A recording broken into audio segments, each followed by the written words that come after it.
അടിപൊളി ടേസ്റ്റിൽ നമുക്കൊരു മഷ്റൂം മസാല റെഡിയാക്കി എടുക്കാം.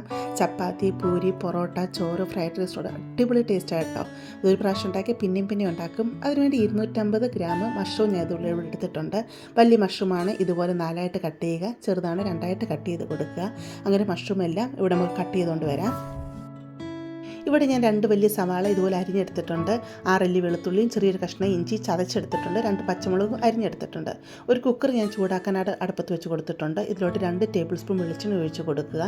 ഇഞ്ചി വെളുത്തുള്ളിയും ചതച്ചെടുത്തില്ലേ, അതങ്ങ് ഇട്ട് കൊടുത്ത് നല്ലതായിട്ട് ഇതിനെ ഒന്ന് വഴറ്റിയെടുക്കാം. ഇതിൻ്റെ പച്ച സ്മെല്ലൊക്കെ ഒന്ന് മാറിക്കിട്ടണം. നല്ലതായിട്ട് വഴണ്ട് വന്നിട്ടുണ്ട്. ഇതിലോട്ട് സവാളയും പച്ചമുളകും അരിഞ്ഞതങ്ങ് ഇട്ട് കൊടുക്കാം. ജസ്റ്റ് ഒന്ന് ഇളക്കി കൊടുത്താൽ മതി, വഴറ്റിയെടുക്കുകയൊന്നും വേണ്ട കേട്ടോ. ഇതിലോട്ട് 1 ടീസ്പൂൺ മഞ്ഞൾപ്പൊടിയും ശകല ഉപ്പും കൂടി ഇട്ട് നല്ലതായിട്ടൊന്ന് ഇളക്കിയിട്ട് കുക്കർ അടച്ച് വെച്ച് ഹൈ ഫ്ലെയിമിൽ ഒരു വിസിലും തീ കുറച്ച് വെച്ച് 2 വിസിലും അടുപ്പിച്ചെടുക്കുക. കുക്കറിൻ്റെ വിസിലിലൂടെ പോയി വന്നിട്ടുണ്ട്. നമുക്ക് തുറന്ന് നോക്കാം. ഉള്ളി കണ്ടില്ല, നല്ല രീതിയിൽ വഴണ്ട് വന്നിട്ടുണ്ട്. ഈ രീതിയിലാണ് ഉള്ളി വരേണ്ടത്. തീ കുറച്ച് വെക്കുക.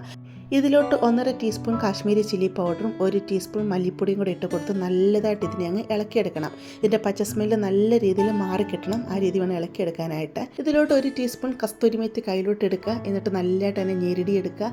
എന്നിട്ട് ഇതിലോട്ട് അങ്ങ് ഇട്ട് കൊടുക്കുക. എന്നിട്ട് നല്ലതായിട്ടൊന്ന് ഇളക്കി കൊടുക്കുക. ഒരു വലിയ തക്കാളി ചെറുതായിട്ട് ഇവിടെ അരിഞ്ഞെടുത്തിട്ടുണ്ട്. ആ തക്കാളി ഇതിലോട്ട് ഇട്ട് കൊടുത്ത് ശകലം ഉപ്പിട്ട് കൊടുക്കുക. പെട്ടെന്ന് മെൽറ്റായി വരാനായിട്ടാണ് ശകലം ഉപ്പിട്ട് കൊടുക്കുന്നത്. എന്നിട്ട് നല്ലതായിട്ട് ഇതിനെ ഇളക്കി കൊടുത്തിട്ട് കുക്കറൊന്ന് അടച്ചു വെക്കണം. കുക്കറിൻ്റെ വിസിൽ മാറ്റിയിട്ട് വേണം അടച്ചു വെക്കാനായിട്ട്. 5 മിനിറ്റ് അടച്ചു വെച്ച് ഇതിനെ വേവിച്ചെടുക്കുക. നല്ലതായിട്ട് തക്കാളി ഒന്ന് മെൽറ്റായി വരണം. ഇവിടെ തക്കാളി നല്ല രീതിയിൽ മെൽറ്റായി വന്നിട്ടുണ്ട്. ഈ രീതിയിലാണ് ആയി വരേണ്ടത്.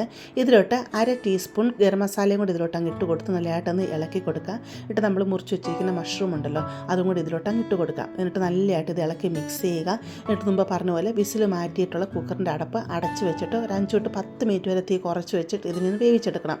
മഷ്റൂമിൽ നിന്ന് നല്ലതായിട്ട് വെള്ളം ഇറങ്ങി വരണം. അതുപോലെ മഷ്റൂം നല്ലതായിട്ടൊന്ന് വെന്തും കിട്ടണം. ഇവിടെ 10 മിനിറ്റ് ആയിട്ടുണ്ട്. മഷ്റൂമിൽ നിന്ന് വെള്ളം ഇറങ്ങി വന്നിട്ടുണ്ട്. മഷ്റൂം നല്ല രീതിയിൽ വെന്ത് വന്നിട്ടുണ്ട്. ഇതിലോട്ട് 1/2 കപ്പ് തിളപ്പിച്ച വെള്ളം ഒഴിച്ച് കൊടുക്കാം. എന്നിട്ട് നല്ല രീതിയിൽ ഇതിനെ മിക്സ് ചെയ്തെടുക്കാം. തീ കുറച്ച് വെച്ച് 5 മിനിറ്റ് ഇതിനെ ഒന്നും കൂടെ ഒന്ന് വേവിച്ചെടുക്കുക. അപ്പോഴത്തേക്ക് കറിയൊക്കെ നല്ല രീതിയിലായിട്ട് കുറുകി വന്നിട്ടുണ്ട്. ഇതിലോട്ട് തേങ്ങാപ്പാൽ 1/4 പാലാണ് 1/2 കപ്പ് എടുത്തിട്ടുണ്ട്. അത് ഇതിലോട്ട് അങ്ങ് ഒഴിച്ച് കൊടുക്കുക. എന്നിട്ട് നല്ലതായിട്ട് ഇളക്കി മിക്സ് ചെയ്ത് തീ അങ്ങ് ഓഫ് ചെയ്യുക. ആവശ്യമെങ്കിൽ ശകല മല്ലിയിലയും കൂടി ഈ സമയത്ത് ഇട്ട് കൊടുക്കാം കേട്ടോ. ഈ തേങ്ങാപ്പാൽ ഒഴിച്ച് കഴിഞ്ഞാൽ കറി തിളയ്ക്കുകയും ചെയ്യൽ അടിപൊളി ടേസ്റ്റുള്ളൊരു മഷ്റൂം മസാലയാണ്. ഒരു പ്രാവശ്യം ഉണ്ടാക്കി കഴിഞ്ഞാൽ പിന്നെ നമ്മൾ ഉണ്ടാക്കുക. അത്രയ്ക്കും ടേസ്റ്റാണ്. ഉണ്ടാക്കിയെടുക്കാൻ വളരെ എളുപ്പമാണ്. നിങ്ങളിത് ഉണ്ടാക്കി നോക്കുക. ഇഷ്ടപ്പെടുകയാണെന്ന് സബ് ചെയ്ത് ലൈക്ക് ചെയ്യുക.